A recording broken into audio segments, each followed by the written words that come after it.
180 were challenged by Travis to die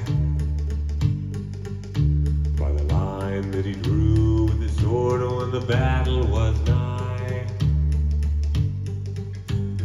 Them that would fight to the death cross over, them that would live better fly. And over the line stepped 179. He said, Anna, we're killing your soldiers below.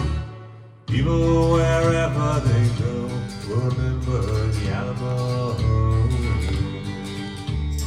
So easily dying when the powder was ready and dry.